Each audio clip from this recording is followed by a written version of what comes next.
This is Eddie Wilson welcoming you to Austin Roots, a podcast about how Austin, Texas became flavored the way it is.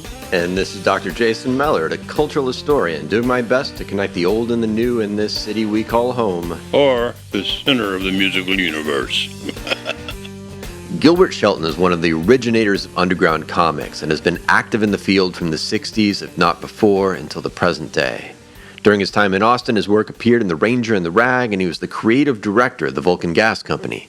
He left Texas for San Francisco in the late 1960s, where he founded Ripoff Press with Dave Moriarty, Fred Todd, and Jack Jackson. His iconic comic creations include Wonder Warthog, the Fabulous Furry Freak Brothers, and Not Quite Dead. He's been resident in France since the 1980s, from where he joins us today. Thanks for speaking with us, Gilbert. Good afternoon here. Jason says he's worked with you once before on one of these kind of things. It was like 11 years ago at South by Southwest with South Pop. We did a little interview. Yeah, I don't remember. Yeah, it's a long time ago. Right now, there's been a lot of attention around the work that the Austin Rag did a little bit later, the Underground Press in the 1960s. But I don't know that as much attention has been paid as should be to what was going on around the Ranger. Could you talk a little bit about the culture around that publication, some of the people around that publication? Well, yes, Bill Helmer was a great editor. He didn't contribute so much to the magazine itself, aside for directing us, but he was the last one to be legally elected. And after that, we were all appointed because there was no one qualified. There was Lynn Ashby, Hugh Lowe, Jack Lowe, then me, and then Louis Atkins, and then Pat Brown, and then Byron Black, I think. Anyway, there was the great scandal when Jack Lowe was editor. He wasn't in on this, I don't think, but he was the editor, so he got fired along with everyone else because they sneaked the word fuck into an illustration in the Ranger. Not once, but then twice. I don't know how they would think that this wouldn't become public knowledge, but it was in an illustration in 2 successive issues. Jack Lowe, Kerry O'Quinn, the art director, Dave Crosley, the associate editor, and Louis Netkin, they all got fired. The year after that, I became editor. I came back and went to graduate school at UT to stay out of the Army. And about what year would this have been?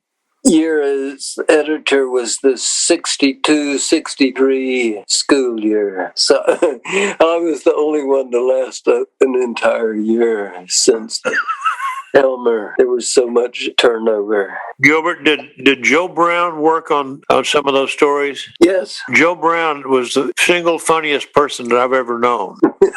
Oh, my Lord. He and Lockett got into a fight one time, and both of them were so out of shape from all of their smoking and carrying on, and both of them were skinny guys, but they fought until they couldn't breathe, and then they would rest, and then they would start fighting again. Went on for hours. I knew Sandy Lockett from the Boy Scouts back in Houston. Really? Joe Brown was from Kingsville, Texas, and he just showed up at the Texas Ranger parties because he heard that we had a keg of beer, and he then became a contributing writer. Very good writer, very inventive. He worked on the Wonder Warthog and on the Freak Brothers both. I sure miss him, as I do Jack Jackson. Great artist. He showed up at the Texas Ranger office with his drawings, and you could see that he was talented.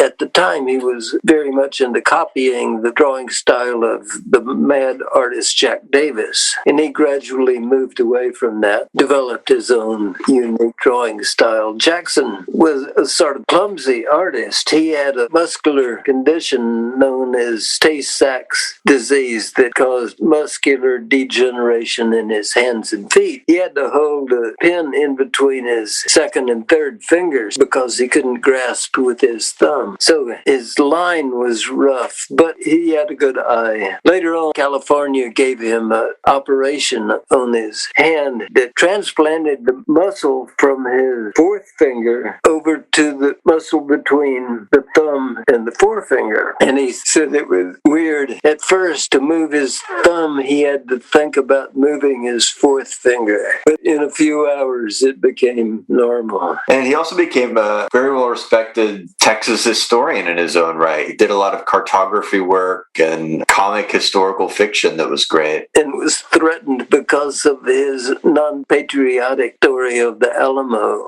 Yeah. They threatened to cut his fingers off. Did some good Quanah Parker stuff. Texas History Movies, that old comic strip from the 20s and 30s, did a new version of that. In junior high school, that was our textbook for the required Texas history. A comic book, Texas History Movies, and it was very well done. Yeah, so it was a daily comic strip in a Dallas daily newspaper and then made into a comic book. English language doesn't have a good word for comic book. They're funnies. They're, even if they're not funny or they're not comical. And they realized that, so they called it movies. Oh, I hadn't thought about that. Texas History Movies. Well, that's not any better. I'm still facing that problem. Translation. How do I tell the French that funnies aren't funny?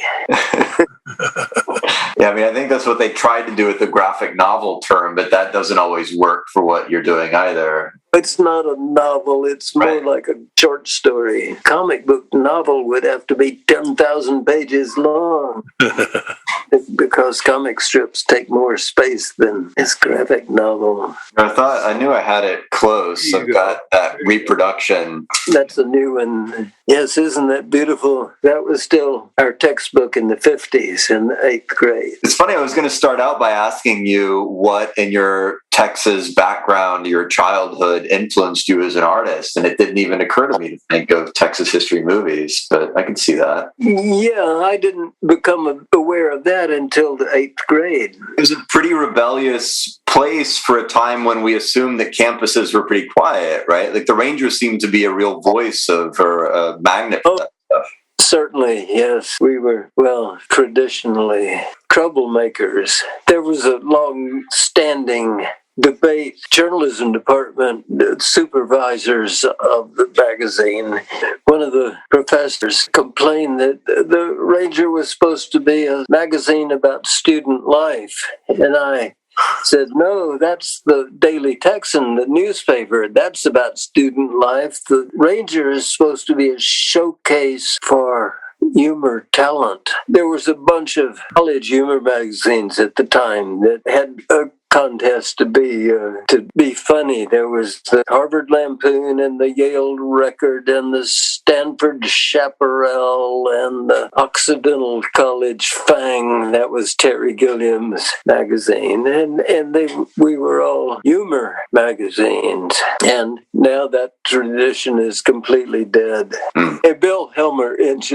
spectacular, clever feat, he organized a nationwide contest for the best humor magazine, and he knew or had learned that when you do a poll like that and send it out, then the people will be polite and give you second or third place, and all of these second or third place votes added up to total victory for the Texas Ranger as the best college humor magazine. And then when Helmer learned that the Daily Texan was going to have a 50th anniversary issue, he dug back into the records and found that the humor magazine was 75 years old. So he had a 75th anniversary issue of the Ranger that came out just before the Daily Texan's 50th Brammer was a very talented journalism student, and his master's degree was a history of the Thompson submachine gun. And he's the world's expert on the Thompson submachine gun, and he arranged with the Austin policeman Bert Girding to go out and actually shoot the Austin Police Department's Thompson submachine gun. They went out to the city dump and shot up a television set. Bert Girding was the political connection for the Austin Police Department, and he was an interesting guy, a liberal among the Austin police. Also, Bert Girding claimed that he disarmed Charles Whitman by firing back at him at the day of the tower shooting. He said he hit Charles Whitman in the rifle, and of course there was a lot of people firing back. I was there that day. I ran into the Garner and Smith bookstore on Guadalupe, and I could see the tower. And by the time I got there, Whitman was pretty much pinned down and wasn't shooting out anymore. But everyone else was shooting at him, and I could see bullets hitting the tower 10 stories below the top where Whitman was. That's how accurate the return fire was. I suspect that some of those deaths were probably from friendly fire because they couldn't even hit the tower with their return fire. Those bullets were flying everywhere. But what a day that was. Oh, very intense. Yeah. And to think how all these things converge. You know, Bert Girding has come up before when we did one of these episodes talking about the Overton gang, I think, and we did another one with Thorne Dreyer and Alice Embry about the rag, and I feel like we've talked a lot about sort of the workings of the Austin Police Department at that time. We were paranoid about smoking marijuana back in the day, but so much so that if we smoked marijuana at home, we would go into the bathroom and stuff a towel under the door and smoke in the bathroom so the smoke wouldn't get out and go 4 miles away to the police station. Bert came to Threadgill's after I opened. He lived to be an old man. One day, a customer called me to the table, and he introduced himself as Bert Girding. And he said, I just wanted to know that we wasted more time following you when you had armadillo. You never did anything. You just got up really early, and you went to bed really late, and you never did a damn thing, and we wasted all that time following you all the time. Yes, that was curious. The armadillo, first Vulcan Gas Company, rock music. Black people and white people came together at the Vulcan Gas Company. The Vulcan didn't serve alcohol. They didn't complain if you smoked marijuana in the club. And the police were very impressed that there was never any violence problems at the Vulcan Gas Company. Same thing with the armadillo, I think, even though the armadillo did serve alcohol, but the fact that everyone smoked marijuana kept them peaceful, I suppose. I remember the story of Tom T. Hall, and he said we should all be thankful for the flowers and the rain and the trees and the grass. When he said grass, the audience said, oh, whoa, yes. And Tom T. Hall said, oh, I didn't mean that kind of grass. He got so many encores that he finally said, I wish I had some of what y'all were smoking. And the stage rained down with joints from the audience. He got one of them in his hand and would not let it go. He would weigh with his hand closed. He took it off stage with him. Well, good for him. How did you get involved with the Vulcan Gas Company, being a sort of art director and their primary poster artist early on? I was there from the start. There's a great photograph of the people of that time. Houston White, Gary Scanlon, and Don Hyde were the owners of the Vulcan Gas Company. I just knew them. I was the art director at first. I designed posters or edited other people's posters, and I didn't get paid anything. I think I got half a dozen posters to sell myself. Those are quite valuable now because we could only afford to print about 100 copies of each one, especially the really nice ones. So I've turned down offers of several $1,000s for a copy of those posters. If any of you there in Austin still have any of those. Hang on to them. Valuable collector's items. And then Jim Franklin came along, and I taught him how to do some techniques, and we did some posters, and then I left, and Jim Franklin took over as the art director for the Vulcan Gas Company. And then later for Armadillo World Headquarters, he was not only the art director, but the master of ceremonies. Jim Franklin was a great dramatist. He also did some music, but unfortunately he didn't have a sense of music or a sense of rhythm. He had a good voice and a dramatic presentation of himself. Jim Franklin had been in high school with the future Texas National Senator K. Bailey Hutchinson, and he had a great photograph of himself holding a dagger to K. Bailey's throat in some sort of dramatic presentation. And now the good old days, K. Bailey Hutchinson seems like a liberal. Yeah, I wish we had her back, for sure.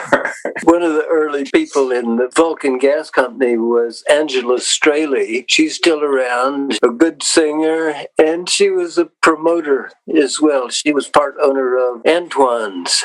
Antoine's, yeah. And she still sings with Marcia Ball. She's a good singer. One of that Lubbock crew, right? Merle Haggard, Okie from Muskogee, did a version of Set Your Chickens Free. He didn't give me credit for writing the words. He just took the words from my comic strip, which was copyrighted and published sometimes earlier. But instead of saying LSD, he said vitamin C. Well, it doesn't make any sense of vitamin C blowing your mind and getting real kind and setting your chickens free. But apparently Merle Haggard was telling the world that actually he had tried LSD and he wasn't against it. I came across that cover earlier today. I was like in the 1990s, I think, that Merle did it. And I've always been curious about that. You know, that 45 is kind of legendary of the Hub City Movers doing your song, Set My Chickens Free. They, among several others, did Set Your Chickens Free, and they did a beautiful version of it with Ed Vizard playing the saxophone. Yeah. And who's that? It's Jimmy Dale Gilmore and John X. Reed, too, right? Yeah, I don't know. I think so, yeah. When Eddie first spied the building that would become the Armadillo World Headquarters, I believe, weren't you standing next to some members of Hub City Movers? Oh, yeah. I was with Jimmy Dale Gilmore and John Reed.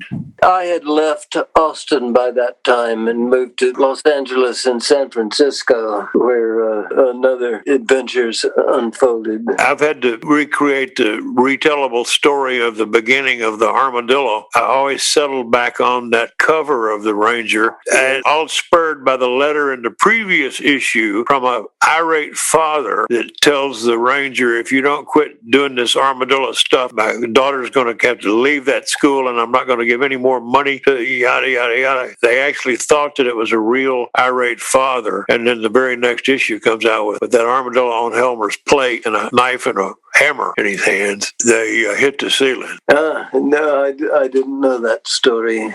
Yes, Glenn Whitehead did some nice armadillo drawings, the dance of the armadillos. Yeah. So Jim Franklin came along late in the time of the Vulcan Gas Company. He was from Galveston, Texas. Well, he fit in well with the Austin freaks.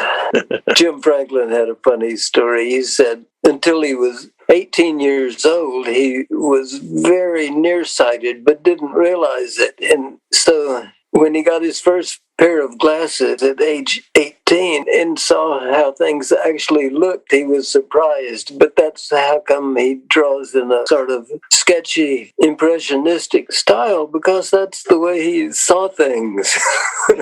He's such a great draftsman and painter, one of the best I know. Jim Franklin could look at a passport photo 2 inches wide, hold it in one hand and do a copy of it 10 feet tall without drawing any reference lines or anything. He can make it 1,000 times bigger just by looking at it. Can't argue with how good he is, no way.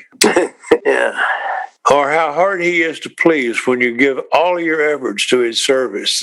He had read about construction techniques in, I think it was Libya, and he decided to copy these constructions at his house in Copeland. And so he had a Mexican bricklayer come in and build a brick structure. And the Mexican told him, you better build a big foundation under this. This is going to sink into the ground. But no, he didn't. In Libya, you don't, because it never rains. Sure enough, his dirt house collapsed from the rain, and I don't know how his brick structure has survived. There's a metaphor in there somewhere. He built another house that turned out to be a Sears and Roebuck kit, prefabricated house for collectors of that sort of thing. It's a collector's item. And he had an aircraft that was a glider with a propeller. So he would fly around Copeland and all of that part of the country. The thing only went 25 miles an hour. Sounds like fun. I was surprised that Jim Franklin would have such a thing. These are starting to sound like comic strips. Yeah. Sounds like he's living one. Jim Franklin likes to claim credit of starting the fad of armadillo artwork, but actually it was Bill Helmer and Glenn Whitehead. There was a movement at University of Texas to rename the University of Texas, the armadillo. Caused some apoplexy. Certainly. That's no worse than a longhorn steer, a castrated cow. I was rereading some Wonder Warthog in preparation for this. I've got an old copy of The Nerds of November. And on the back, there's a great Wonder Warthog and his alter ego, and one is calling for what this country needs is a strong, decisive leader who can bring back law and order and restore our nation's dignity in the eyes of the world and make our private property safe and abolish the income tax and purge the misfits. And then Filbert says, what this country needs is a complete change of leadership. The government must abandon its imperialist policies, get rid of excessive military spending, give everyone a minimum wage of $100 a day and enough Social Security to live a comfortable life. And it just hit me, that has a copyright of the 1970s on it, but it could just as easily be a headline today. And Wonder Warthog kind of comes from this political, anti-authoritarian space. I wonder if you could tell us a little bit about, where Wonder Warthog comes from in the early 1960s. What brought him into your head? Oh, of course, at first a parody of Superman, but Wonder Warthog was all over the place. When the writer Joe Brown was writing Wonder Warthog stories, he insisted on going all over the place. It's not the end. Wonder Warthog is still going on. The last Wonder Warthog adventure was Wonder Warthog meets Chernobyl chicken, the radioactive chicken. Wonder Warthog had Sparrow. Chernobyl chicken was making fun of Wonder Warthog's ignorance, and so Wonder Warthog killed him and ate him. You did a touch-up on Wonder Warthog when Tony Bell died. Remember, you put a tear on his eye? Yes. Doing his thinker pose with a tear running down his cheek, and that ran as the cover of the Austin Sun or the Austin Chronicle. Yes, that was a drawing that Tony and I both worked on. Yeah. He dates back to what? Maybe like around the same time you were the head editor of the Ranger? First appearance of Wonder Warthog was in an Austin independent college humor magazine called Bacchanal, published by Carrie O'Quinn and edited by Dave Crossley, two of the guys that had gotten fired from the Texas Ranger for the obscene word. Anyway, Bacchanal last 2 issues, but I did the first 2 Wonder Warthog stories for Bacchanal. Bacchanal didn't have a good distribution setup. They had an office up above the tavern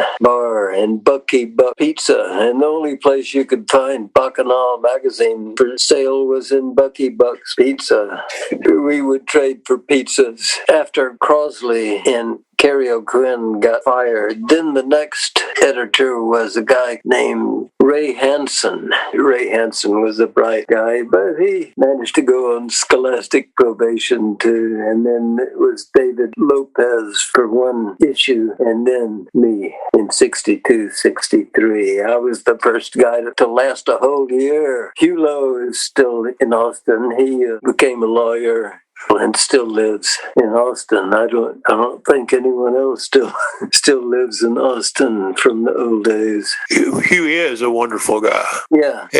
Very, very bright, and he has that beautiful mansion on Academy Drive that's called the Academy that he restored. It was a school for juvenile delinquents at one time, I think. He's done a beautiful job of restoring it. It's right almost on the river, South Austin. I got a call one time from a friend, young Mexican smuggler, and he was in prison in Mexico. And he said, "This is my one phone call. Please do the best you can to find somebody to come down here and get me out." Gave me some instructions about the town that he was in, north of Mexico City. I called a friend and said, "Who do you think would be the person that I should contact to go to Mexico with me?" And he said, "There's a lawyer named Hugh Lowe who speaks Spanish, and he's not afraid of anything." And so I called Hugh. I never had met Hugh Lowe at all. Called him out of the blue on a Sunday afternoon, and 2 hours later picked him up at his home, drove to San Antonio, and got on a flight to deep into Mexico. And we had about a 3 or 4 day adventure, and it was just a marvelous, exciting adventure. He was just masterful. Yeah, a very bright guy.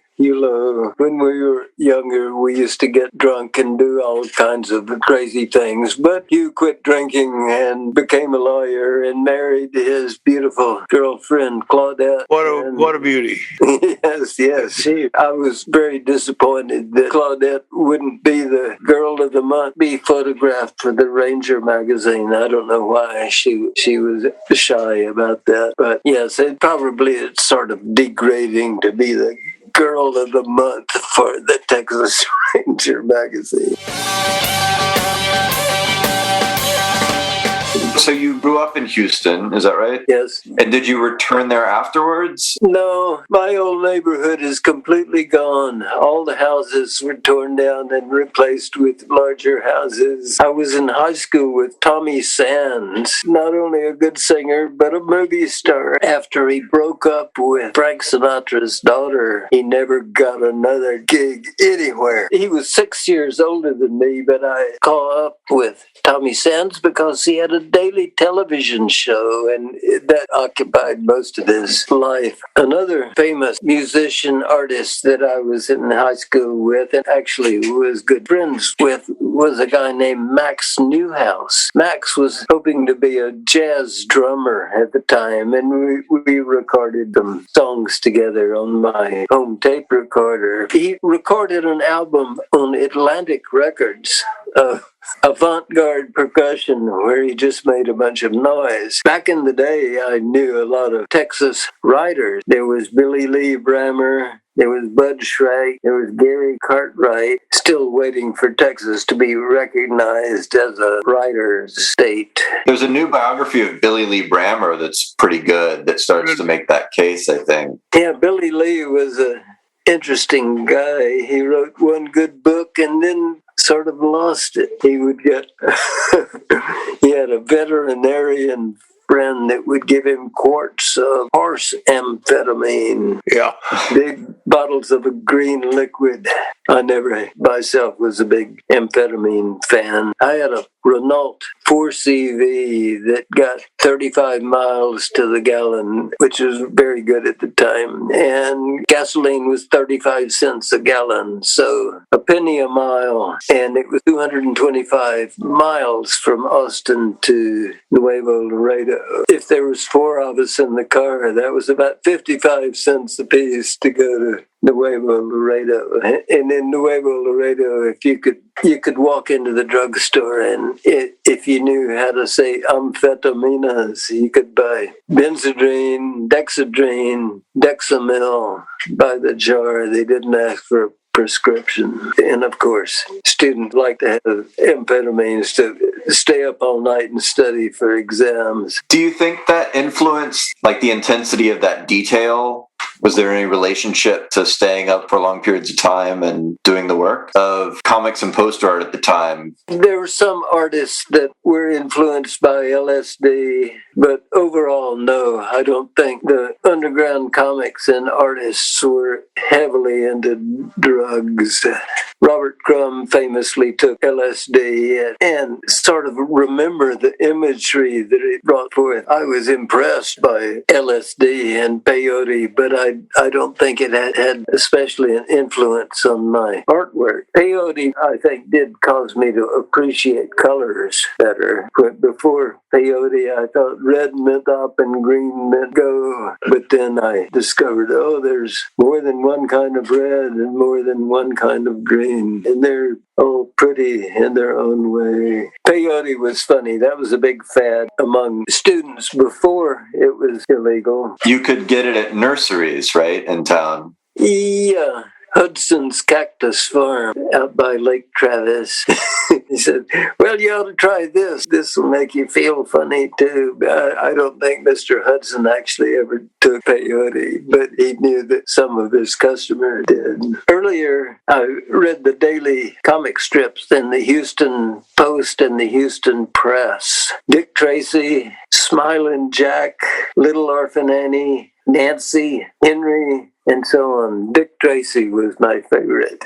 And then Dick Tracy got so crazy. It was always humorous. The bad guys in Dick Tracy were so bad. The Brow, Little Face, Fly Face, Hot Rod, all of those guys. And then he got even crazier. Giant Escargot from the Moon and Moon Maid that married Junior Tracy, and they had a daughter. It was Moonchild. Anyway, he just got completely weird. One day, Robert Crumb and Jay Lynch walked into the Chicago Tribune building where Chester Gould, the cartoonist of Dick Tracy, had a penthouse workshop on the top floor. And they walked in and they took the elevator to the top floor and nobody stopped them. They walked up the final flight of stairs and there was this studio. And inside was this guy, they said, looked like a janitor, but it was Chester Gould himself. And he was very friendly. Jay Lynch and Robert Crumb showed Chester Gould their artwork. He was, of course, a notable conservative. I don't know. But he was very complimentary and nice to Jay Lynch and Robert Crumb. I wonder what Robert Crumb showed him. Anyway, he was my favorite. I would copy Dick Tracy. Did you guys ever have paper routes? Yes. Oh, yes. Selling subscriptions was the key to winning trips in the summer to Galveston. It turns out on a bus with a whole bunch of other newspaper boys. It's something you didn't really want to do, but it sounded good at the time. I had a Houston Press paper route, $30 a month for an hour a day, if everything went right. Where did you grow up, Eddie? In Austin? We moved here in 48. I was born in Mississippi, but we moved here in 48. I started the first grade woman's house, a private school over on Texas Avenue, just off Duval. I was not going to turn 6 until November the 15th on my birthday, so that put it after September the 1st, which meant I had to wait another year to start school. My mama wasn't going to have that. She found this private school where the woman was certified, so it would count, and I could go to the public school second grade the next year. I moved to Houston from Memphis, Tennessee, when I was 4.5 years old, and then went to school in Houston. Some other kids in elementary school said that I talked like a Yankee. In Memphis, Tennessee, Birmingham, Alabama, Dallas, Texas, San Angelo, Texas, that's where I learned how to talk. Does Elvis Presley have a Yankee accent?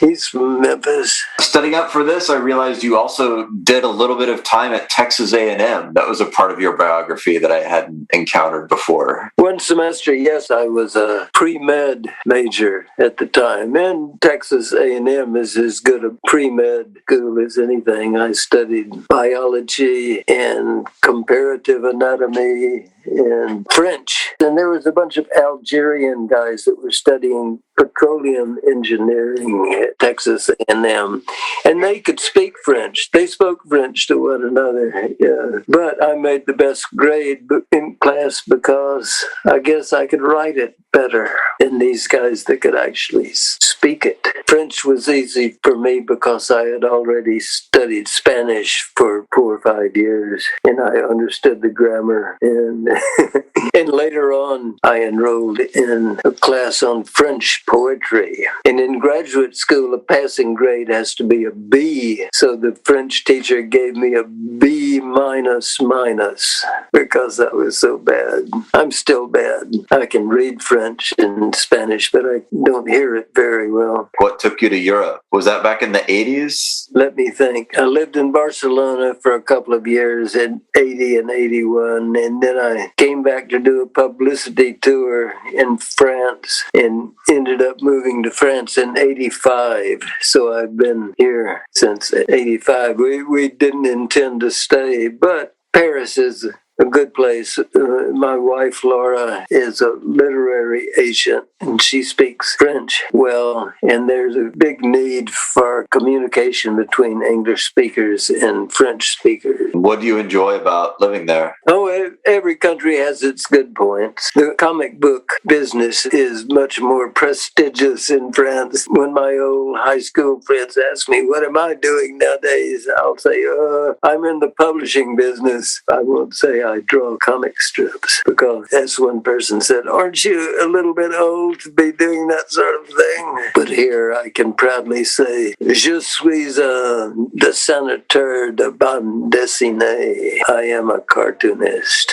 And you've collaborated with artists in Europe as well, right? You continue to do new work, new characters, in addition to continuing these old iconic ones as well. Yes, my last bunch of characters are called Not Quite Dead, a rock band that I do with French cartoonist named Pete. Not as successful as the Freak Brothers, but how many jokes can you do about marijuana? In fact, the last Freak Brothers adventures aren't about marijuana. They're about different things. That's great. Right now, Paris is shut down completely, so I'm not even going to Paris except for emergencies. I'm down here in Burgundy, 100 miles from Paris. So a piece that you have written that I returned to a couple of times, I want to ask you about the experience of it, is Bob Dylan's concert in Austin in 65 that was the start of his, infamous electric tour. He had gone electric, quote unquote, at Newport that summer, and then he started his tour in Austin, and you wrote a really detailed review. I knew the Bob Dylan's road manager, so that when Bob Dylan came to town, I didn't know anything, but I went to the biggest motel, which was over on the freeway. I asked at the desk, is Bob Dylan here? And they said no. And I said, can I look at the guest list? And there was this long list of names like Puddin' and Tane and Chuck U. Farley. And I said, oh, this must be them. So they told me the room number, and I walked out and back, and there was Bob Dylan by himself out on the balcony. I didn't want to be unannounced, so I asked him, is Bob Newworth here? And he went in and got Bob Newworth, and Bob Newworth introduced us, and I asked if I could do an interview with him for the Texas Ranger, the student magazine. And he said, yeah, but can you do a couple of favors for us? One was to find a set of drums for Levon Helm, whose set of drums had been lost in between San Antonio and Austin. So I looked up Stick Whipple, my musician drummer friend, and he had an extra set of drums which he loaned generously to Levon Helm. And then the band said, well, can you find some marijuana for us to smoke? And I looked around, and finally I found someone that had a matchbox full of homegrown marijuana, which must have been pretty disappointing to these guys, being used to the best stuff. Okay, then I got my interview with Bob, and we talked, and I had brought a bottle of bourbon whiskey, and we drank that. But since I wasn't an experienced journalist, I didn't take note record this interview, I thought I would remember everything, but I didn't. So the next day I had to write the article. I had to reinvent everything. I do remember we talked a little bit about rock versus folk, and I told him that I liked the rock idea. That was the big debate. He was going rock instead of folk, but I thought it was a good idea. And there was a bunch of young, pretty girls hanging around. What a life. I want to ask, too, how you knew Bobby Newworth. He's such a curious character from that time, and he was close to both Dylan and Janis as well. That's right. I don't remember how I met Bob Newworth. It must have been in New York when I was living in New York. Bob Newworth is a very personable character and knows everybody as far as I can tell. Bob Newworth did several music albums himself, one of which I played piano on one song, but he's not known as a musician so much. Yeah, he's a connector of people. And when you see him on documentaries, he's invariably the coolest person in the frame, which is saying a lot when you're hanging out with Bob Dylan. Another musician that I knew in Texas was P.J. Proby. His name at the time was Jim Smith. I was living in Houston, Texas. It was obvious that Jim Smith had great singing talent and later became well known as P.J. Proby and then kind of faded out of view. One day, Stick Whipple, the drummer from Austin, was a member of a school flying club, and he took me and several others up in a rented plane to fly around Austin. Lewin Atkins and Steve Plassey and Tommy Hall. And Stick let Tommy Hall fly the airplane when we were up in the air. You remember Tommy Hall, I imagine. Of the elevators. I can say I've been in an airplane with Tommy Hall at the controls. The last time I saw Tommy Hall was in San Francisco. I was in the supermarket and this guy came up to me. He had long hair and a big beard, and he asked me if I knew a guy named Gilbert Shelton. And then I recognized Tommy. Tommy was living in the Haight-Ashbury in San Francisco, and he told me Haight-Ashbury is great as ever. There's concerts in the park every weekend, and I lived in the neighborhood, and I knew that wasn't true. The Haight-Ashbury had gone downhill in a big way since the hippie days. That was the last time I saw Tommy, and other sources say that he's quite insane nowadays.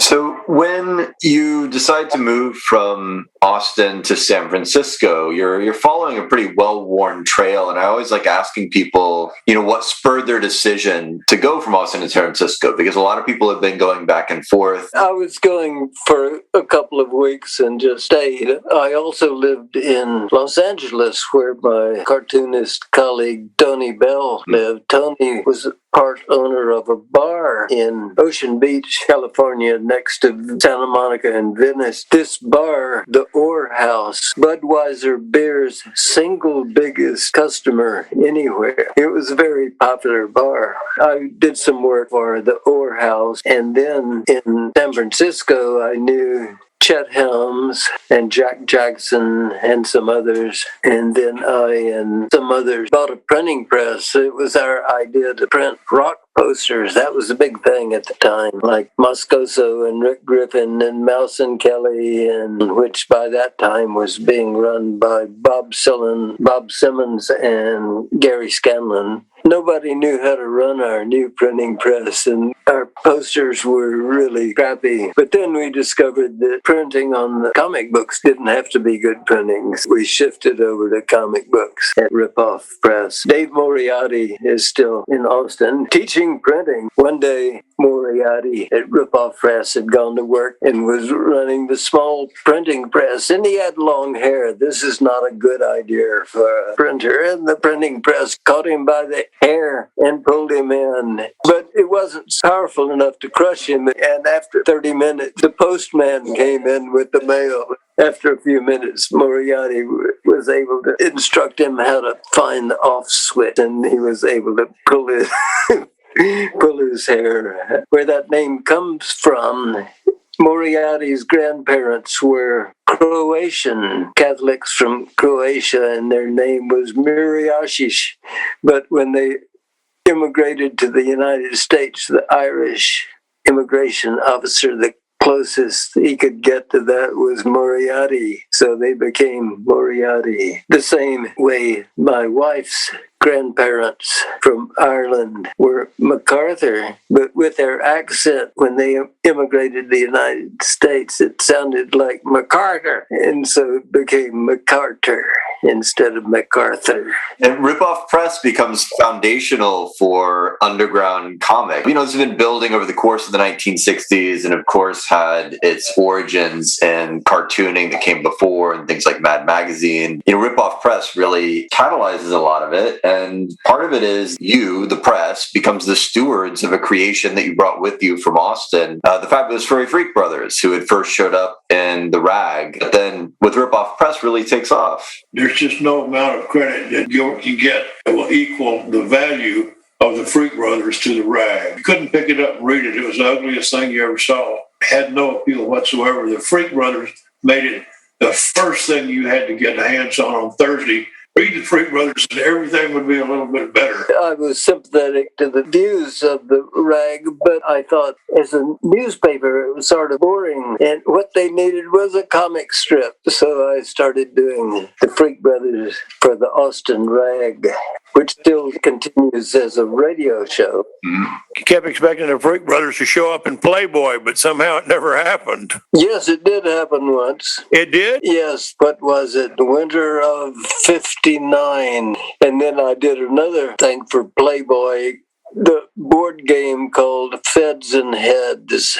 And that was the most popular article ever to appear in Playboy because it was like a game of Monopoly or something. It had a set of cards, and the people had to write and get reprints.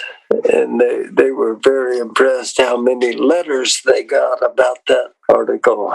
And I thought my fortune was made, but customer complaints from the department stores that were selling this board game that they withdrew it from the market. I got the whole set, and I didn't remember the Playboy connection, but I met Hugh Hefner, but I didn't have much dealing with him. I dealt with Harvey Kurtzman when Harvey Kurtzman was working for Playboy, and Playboy's cartoon editor Michelle Ury, and I visited both the Playboy Mansion in Chicago with Michelle, and then the Playboy Mansion in Hollywood. Dave Sheridan, the cartoonist, and I went to a party. What a setup. Very impressive. Cave of a swimming pool and a beautiful lawn and a game room with pinball machines. But the bunnies were forbidden to have conversations with the guests. Dave Sheridan tried to strike up a conversation with one of the bunnies on the lawn, and she couldn't speak to him. How weird. Yeah. And Gloria Steinem worked for Harvey Kurtzman's Help magazine in New York in the 60s. And Gloria, under an assumed name, became a bunny at the Playboy Club in New York or Chicago or someplace, and then wrote a book about it. Very embarrassing for Hefner. After Gloria was the assistant editor at Help magazine for Harvey Kurtzman, then it was Chuck Albertson, and then it was Terry Gilliam. He was a cartoonist at the time, but later became a movie director. And then he went off, and the next assistant editor was supposed to be Robert Crumb. And Robert showed up for his first day of work, and there was a long-faced Harvey Kurtzman in the hallway, and they were taking out the furniture from the office, and Help magazine had gone bankrupt. So Robert Crumb never got to be the assistant editor of Help magazine in New York. Small world. I mean, it's hard to overestimate the influence of the Freak Brothers. They really do become this kind of avatar of the hippie counterculture at the time. And I know, Eddie is such a huge fan, as he said. I never saw a concert at Armadillo. I was passing through one day and did this big painting on the wall. Sorry I missed the Armadillo years. Well, you contributed quite a lot with your Freak Brothers on the wall. And it was perfect, too, because they were looking at something that really caused the sweat to jump off their brow. Everybody that looked into the Armadillo used that same expression because it was like a psychedelic kindergarten. You know Don Hyde? Not very well. Or Travis Rivers? Travis Rivers, yes. Perry Lorenz? Yes, Perry was another guy that got his hair cut in the printing press, in the big press, and it just yanked it out. Challenges the long hairs they don't tell you about. Yes. People from Austin worked at Ripoff Press in San Francisco. We had 14 employees at one time. Rick Rubottom, Dickie Sparks, some others who I can't even remember anymore. We had a nice big warehouse. We were paying $250 a month for this. Later it went up to 100 times that much, maybe. With a big space, we were able to have parties. So once a month, we would throw a big party at Ripoff Press. One night, I had left early for some reason, happily, and at 10 or 11 o'clock, there was 400 people there, and the police came, and there was a big box of marijuana right at the front door, and the cops saw that, and they said, "Who is in charge here?" Well, it was Fred Todd, the president. The San Francisco police were so nice compared to the Los Angeles police. There was a dozen people in line for the toilet, and the police said, "Here, let him go to the toilet. We're going to have to take him downtown to the police station." They didn't charge him with anything, and he spent the night in the office of the police station, and then they let him go. Another guy from Austin had this story. He said he was stopped by the police for a traffic violation, and they said, "You've got some outstanding tickets. We're going to have to take you down to the station. If you've got any marijuana, go around the corner and get rid of it because we don't want to have to deal with that stuff here." They didn't want to bust anyone for marijuana at the time in San Francisco. I knew some cops that smoked marijuana in San Francisco, so it was no big deal there, and they knew it. Ask any cop what he would rather deal with, a marijuana smoker or a drunk, and they'll tell you the same thing. Were the Freak Brothers in any way influenced by people you knew around you, or some of these characters a composite of people you knew? I feel like that's a parlor game around Austin sometimes. Sure, but the Freak Brothers aren't directly modeled on anyone. Fat Charlie had the hair and the nickname. Ed Gwynn was fat. The Mad Chemist, James Hirschberger, looked like Phineas Freak. Roger Baker was also a mad chemist that influenced me about this character. But no, basically it's just myself, like all fiction is autobiographical. And maybe that's why it worked so well. It really resonated with people and captured that moment. When did you realize how influential or big the Freak Brothers were becoming? I was working for the weekly underground newspaper, the East Village Other in New York. I saw that there was a lot of people that liked it. The first 50 stories or so appeared in the East Village Other in New York. And then I moved back to California, did strips for a year for the Los Angeles Free Press. Los Angeles Free Press had a big circulation, 100,000 a week. And then Ripoff Press reprinted these weekly adventures as comic books, and we saw that how well that worked. Fred Todd said printing Freak Brothers comics is like printing money. And speaking of printing money, one day Treasury agents came to the Ripoff Press, and they had a big sheet of Ripoff Press money that we used as advertising, or maybe part of Dave Sheridan's board game. But anyway, they said, did you print this? Moriarty said, yes, I did.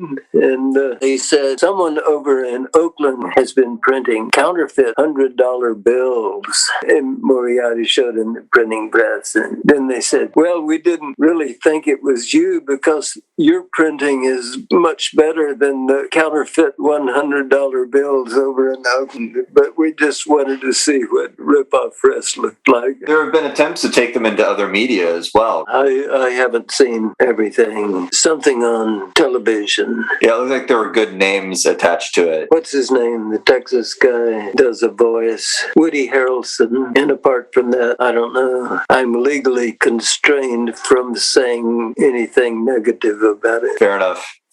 Woody Harrelson gives Freewheelin' Franklin a Southern accent. And if I ever talk to Woody, I say, that's a bad idea. Southern accent means stupid, even though it's not necessarily true. Jimmy Carter's not stupid. And Fat Freddy in the comics is from Cleveland. Cleveland has a recognizable accent, but it's not necessary to the story. And Phineas Freak is supposed to be from Texas, Jewish from Texas. They should have got Kinky Friedman to do the voice. I don't know if Kinky is pro-marijuana. Maybe he's anti-marijuana. Kinky, aside from doing music, has written 30 books. Very, very clever they are. Kinky is brilliant when he did a parody of Okie from Muskogee. Proud to be an asshole from El Paso. What a great rhyme that is. Yeah, his famously was one of the early Austin City Limits that they never aired the taping because it was too much for that period of time. Yes. When I think about the Freak Brothers and their voices, having just read that Billy Lee Brammer biography, you had mentioned some of the members of Conqueroo. Like, I kind of imagine Conqueroo in the Caswell House when Brammer was managing them, that kind of like iconic sort of hippie household commune and the antics that go on. Well, if managing is the word, he rented it and then he let all his friends live there. Dorothy Brown was his wife at the time. Ed Gwynn and Bob Brown, Benny Thurman lived there. One night, Joe Brown, Tony Bell, and Terry Sanders lived in the garage apartment behind that big house on Caswell. The garage apartment is gone, but the big house is still there. But anyway, one night in the garage apartment, we heard this noise out in the driveway. I thought, it sounds like someone drove in and hit the garbage cans with their car. And a couple of minutes later, up came Ed Gwynn. And it was Ed who had seen Benny Thurman climb the stairs and get into the third floor apartment by going through the window. So Ed tried to do the same thing, and he fell from the third floor. Fortunately, there was a garbage can lying on its side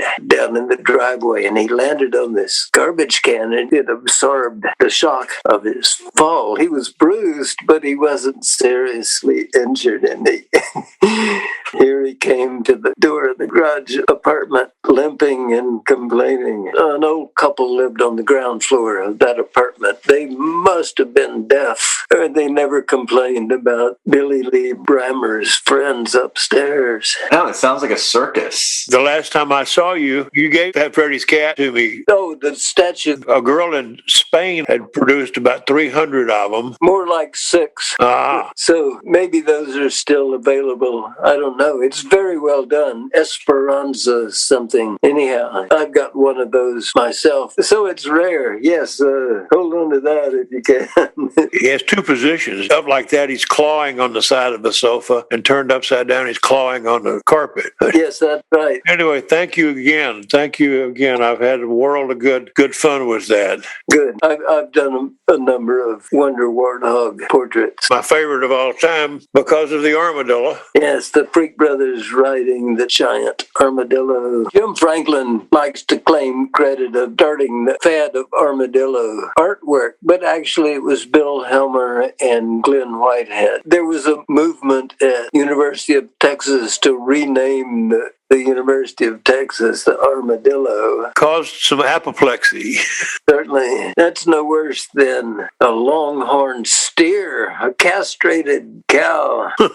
Did you spend time at the folk sings either on campus or at Threadgill's? Yes, both hootenanny at school and Threadgill's jam sessions at when it was still a gas station and a bar. Then there was a weekly, maybe even more often, jam session by country music fans, especially Threadgill himself was a big Jimmy Rogers fan, and he could imitate the older Jimmy Rogers. In those days, there was a rock club called the Jade Room. Jerry Jeff Walker and two other guys that released an album under the name of Circus Maximus. Mm-hmm. And they would rehearse there from time to time. And the Conqueror with Powell St. John would play there. And it had a Chinese theme, right? I can't remember, to tell you the truth, except it was the primary rock music scene at the time. And there was the New Orleans Club, and there was the IL Club.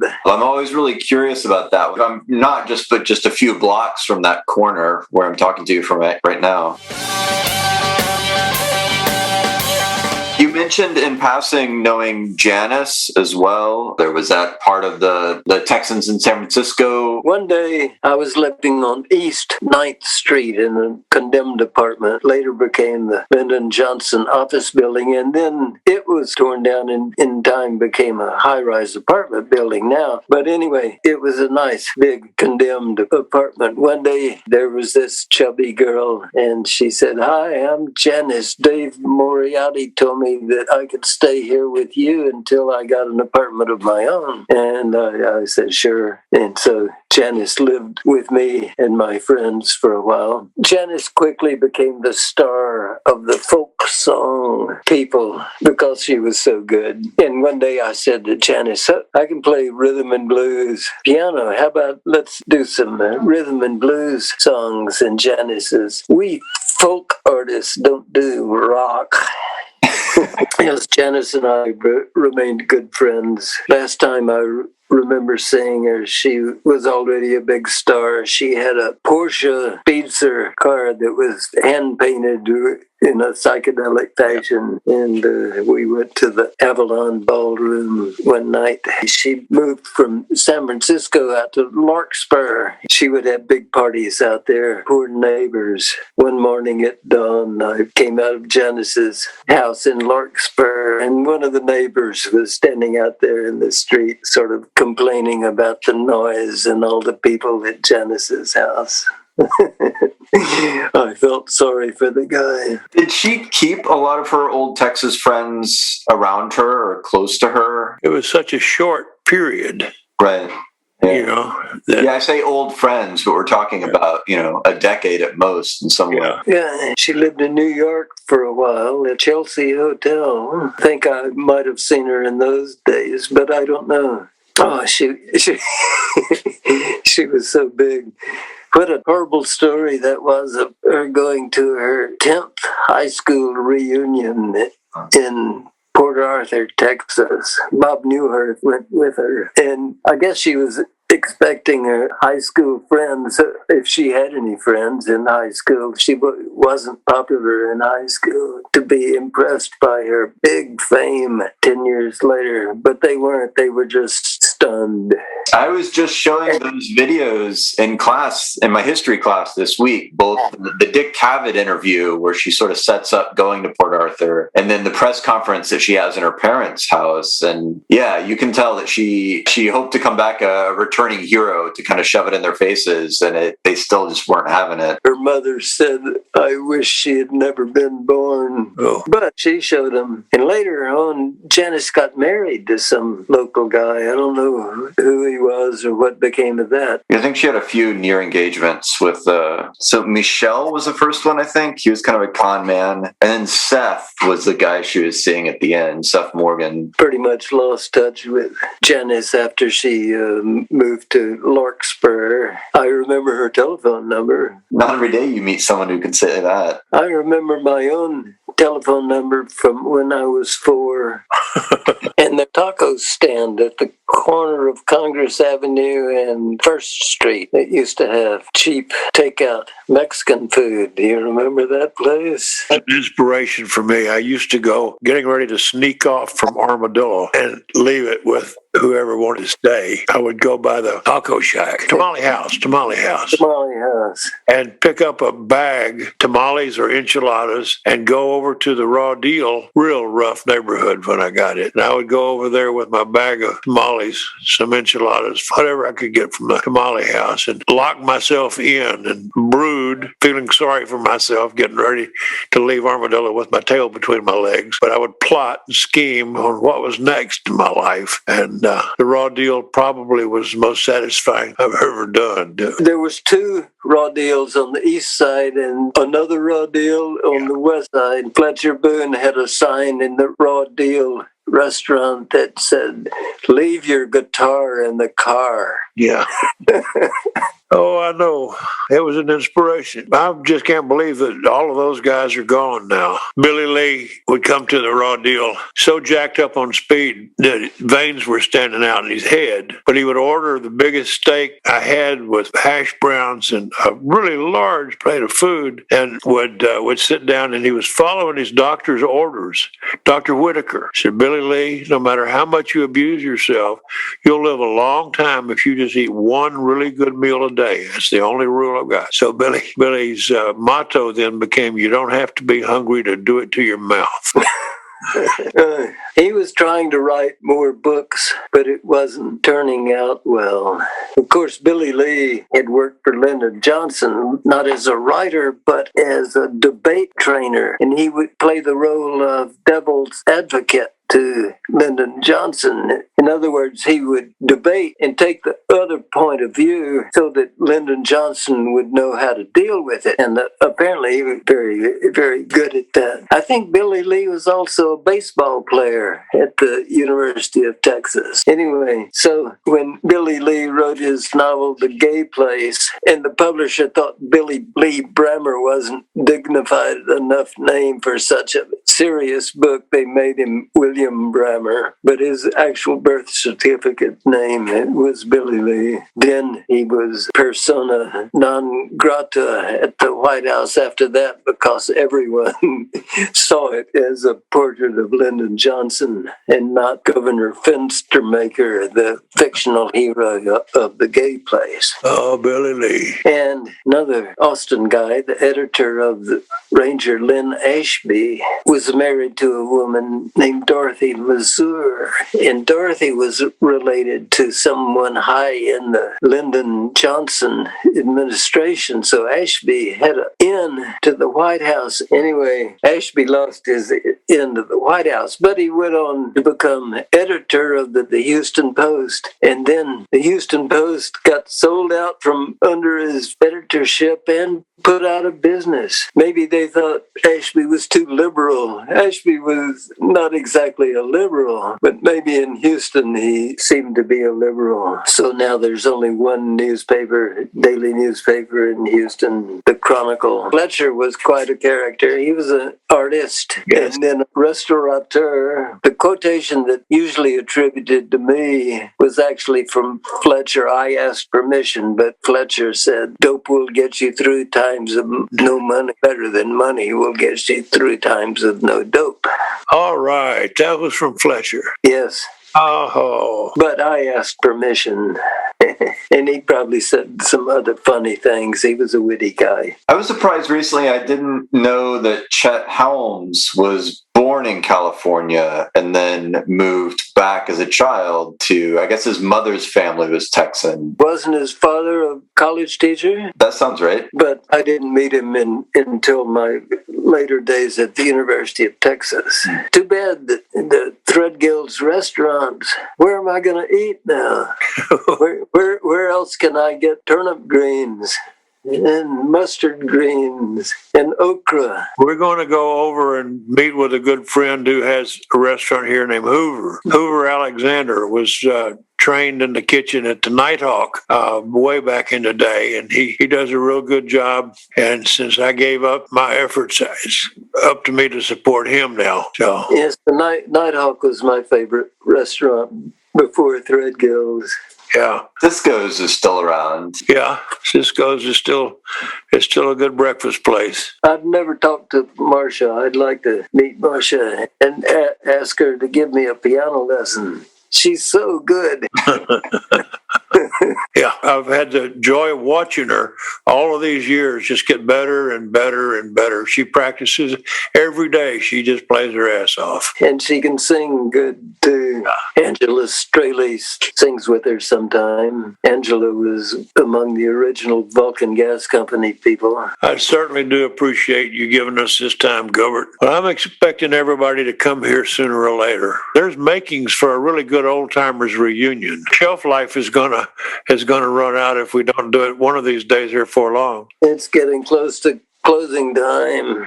Yeah. And like Eddie said, when he was asked to come up with a list of, heroes whose stories need to be told and brought into this thing, yours name was always at the top of that list. And we're so excited that you were able to jump on with us and talk.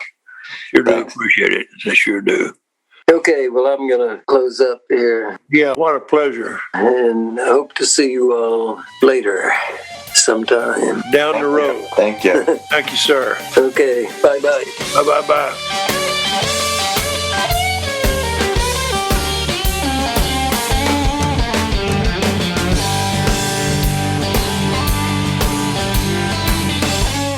Austin Roots, executive produced by TSSI, produced by Renee O'Connor. Crybaby, courtesy of Jake Andrews Music. You need to get the memoir so you can get ready for the pop quiz. Go to threadgills.com and get Armadillo World Headquarters a memoir. Do it now and do it right.